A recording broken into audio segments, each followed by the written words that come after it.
तो हेलो दोस्तों, आज हम बात करेंगे the last man on earth series के एपिसोड 1 की।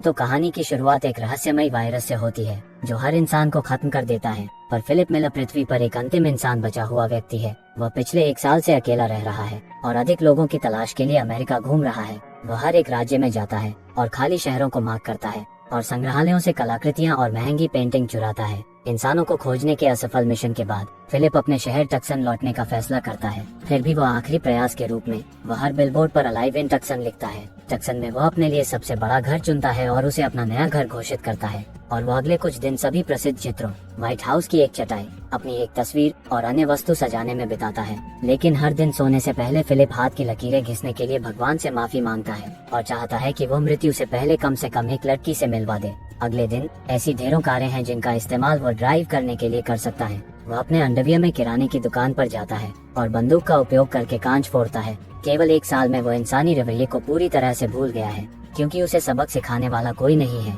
वह वो सब कुछ करता है जो वायरस से पहले सिर्फ फिल्मों में दिखाया जाता था, जैसे स्टोव में डिब्बे के ढेर को नष्ट करना और सैकड़ों एडल्ट फिल्मों को घर लाना। समय बिताने के लिए वह खुद के साथ रैकेट बॉल खेलता है, लैंप और एक्वेरियम का उपयोग बॉलिंग पिन के रूप में करता है और कारों को एक दूसरे से टकराता है। यह उसका पागलपन उसे अकेलेपन से निपटने में मदद करता है। लगभग 1 महीने के बाद वह अपनी बुद्धि खोने लगता है। इसके अलावा उसके जन्मदिन पर अकेले रहना उसे वह सब कुछ याद दिलाता है जब जीवन सामान्य था। वह अपनी माँ, अपने जीवन और सामान्य रूप से लोगों को याद करता है, जबकि सीन कुछ महीने बाद कट जाता है। अब फिलिप जिस भव्य हवेली में रहता था वह अब कचरे के ढेर में बदल गई है, जिसे वो कभी साफ नहीं करता क्योंकि इसका कोई मतलब नहीं है। वो कई दिनों से नहाया नहीं है और जानवरों की तरह रहने लगा है। घर में पानी की कमी है। फिलिप स्प्रिंग बोर्ड में एक छेद बनाता है और पूल को अपने शौचालय के रूप में उपयोग करता है। वह एक बच्चे की तरह छोटे पूल को शराब से भी भरता है और उसमें से पीते हुए उसमें नहाता है। फिर एक दिन वह बार में जाता है और बॉल पर चेहरे बनाता है, उन्हें नाम भी देता है।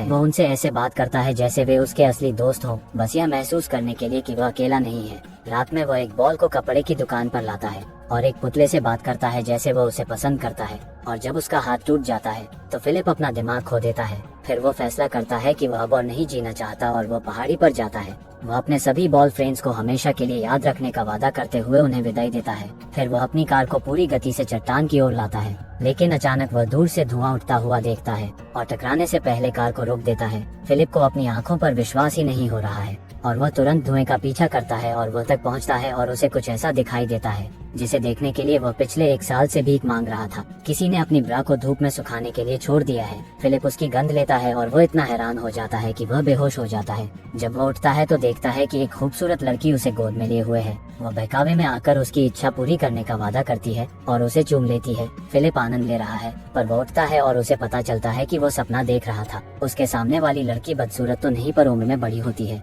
वो उसे वापस लाने के लिए उसको CPR दे रही थी। हैरानी से वह एक दूसरे से दूर हो जाते हैं, जबकि लड़की का नाम कैरल है। फिलिप उससे पूछता है कि सुंदर लड़कियां कहाँ हैं। तब वो उसे बताती है कि उसे अपने गीले पैंट के बारे में देखना चाहिए। यह पता चलता है कि जब वह बेहोश था तो उसने खुद को तैरते हुए पाया और तब उसने पानी में पेशाब की। पर वो अब आक्रामक रूप से समझाने लगता है कि उसने खुद पेशाब नहीं किया, जिससे लड़की घबरा जाती है और डरकर वो एक बंदूक निकालती है और उसे दूर रहने के लिए कहती है। फिर फिलिप स्वीकार करता है कि उसने वास्तव में पेशाब किया था और वह इससे शर्मिंदा है। दोनों के शांत होने के बाद वो उसे बताती है उसने अलाइव इन टक्सन साइन देखा और यह देखने के लिए यहाँ आई कि क्या वास्तव में कोई जीवित है। हालांकि फिलिप एक महिला से मिलने के लिए मर रहा था, पर वह कैरल को देखने के बाद उत्साहित नहीं है। कुछ देर बात करने के बाद वे गाड़ी से किराने की दुकान पर जाने का फैसला करते हैं। रास्ते में कैरल स्टॉप साइन पार करने की शिकायत करती है, जबकि फिलिप का मानना है अब तो ट्रैफिक नहीं है। वह इस बात पर अड़ी रहती है कि उन्हें नियमों का पालन करना होगा, वरना वे एक जानवर की तरह रहने लगेंगे। उसे बेहतर महसूस कराने के लिए वह रुक जाता है और दोनों तरफ को देखता है।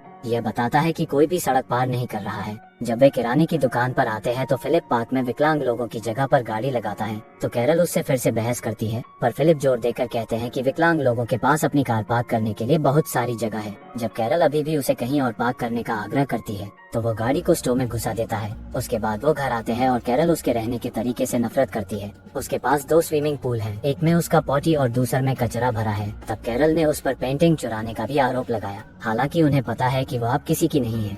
घर के दौरे के अंत तक फिलिप उसे अपने टेंट में वापस जाने के लिए कहता है। अगली सुबह फिलिप कैरल को उसकी घर की सफाई करते हुए दिखती है। वह उसे दुकान से सफाई का सामान लेने के लिए उकसाती है, क्योंकि उसे इंसानों की तरह जीना शुरू करना पड़ेगा। रात में फिलिप अपने बॉल फ्रेंड्स के पास जाता है और कैरल के बारे में शिकायत करता है। उसे ऐसा लगता है कि वे एक विवाहित जोड़े हैं जिन्हें तलाक लेने की सख्त जरूरत है। अगली सुबह वह रहने के लिए बगल के घर में आती है। वह उसे दूर भगाने की कोशिश करता है लेकिन कैरल जिद्दी है और एक जवाब के रूप में फिर फिलिप अपनी पैंट उतार देता है। वह सोचती है कि वे चुने हुए लोग हैं जिन्हें पृथ्वी को फिर से आबाद करने का कर्तव्य दिया गया है। फिलिप का कहना है कि वह उसके साथ नहीं सोएगा भले ही वह पृथ्वी पर आखिरी महिला हो। अगले सीन में जब कैरल उसके पास आती है तो वह अपने शौचालय में होता है। वह चाहती है कि वह उनके घर में पानी लाने का कोई रास्ता खोजे जिससे फिर वे टमाटर और अन्य फल उगा सकते हैं। जब वह मदद करने से इनकार करता है तो वह उसे ताजे टमाटर खाकर उकसाने की कोशिश करती है लेकिन उसे कोई फर्क नहीं पड़ता। हालांकि जब अंधेरा हो जाता है तो वह उसके बगीचे में घुस जाता है और उसकी सारी सब्जियां खाता है।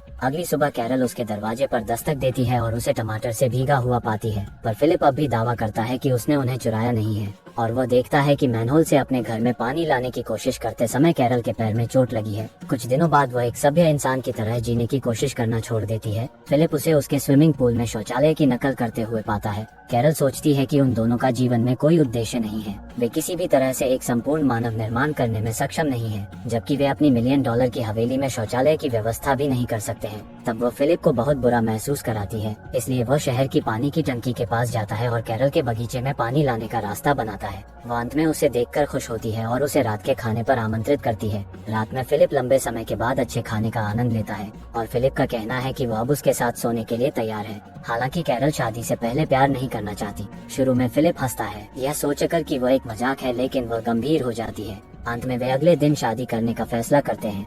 अगले सीन में वे चर्च में अपनी मन्नतें कह रहे हैं, लेकिन फिलिप को लगता है कि यह आवश्यक नहीं है। पर जब वे चर्च से बाहर निकलते हैं तो मेहमानों की भीड़ उनका स्वागत करती है। फिलिप को पता चलता है कि उसने गलती की है तो वह चिल्लाता है। फिर वह अपने बिस्तर पर उठता है और पता चला कि यह एक सपना था। यह सुनिश्चित करने के लिए खिड़की से बाहर देखता है जबकि दुनिया अभी भी मर चुकी है। इसके बाद आखिरकार शादी का दिन आता है। कैरल सजावट और केक तैयार करती है जबकि फिलिप को उनके लिए रिंग लाने का काम सौंपा जाता है। हालांकि रिंग लाने के बजाय वह अपने बॉयफ्रेंड्स के लिए एक बैचलरेट पार्टी रखता है। एक पार्किंग जगह में चीजों को आग लगा देता है, यहाँ तक कि वह पुतले को अलविदा कहने भी जाता है और उसे बताता है कि वह हमेशा उसके जीवन का प्यार बनी रहेगी। रात में वह चर्च जाता है जहाँ कैरल ने एक रिकॉर्डिंग तैयार की है जो उनकी शादी को अंजाम देगी। अंत में रिंग पहनने का समय आ गया है तो वह रिंग लाया ही नहीं था। तब उसे पता चलता है कि वह अकेली है जो प्रयास कर रही है और वह वहाँ से चली जाती है। बाद में फिलिप उसके घर आता है, उससे बात करने की कोशिश करता है लेकिन वह कोई जवाब नहीं देती, इसलिए वह सामने के दरवाजे को हथौड़े से तोड़ता है और घर में आता है। उसे सरप्राइज करने के लिए उसने वास्तव में इसे सजाने का प्रयास किया है। उसने उनके लिए एक केक भी तैयार किया है। उसने जो किया उसके बारे में उसे बहुत बुरा लगता है और वह उससे माफी मांगता है। वह यह भी बताता है कि वह वास्तव में उसके पकाए खाने को पसंद नहीं करता है,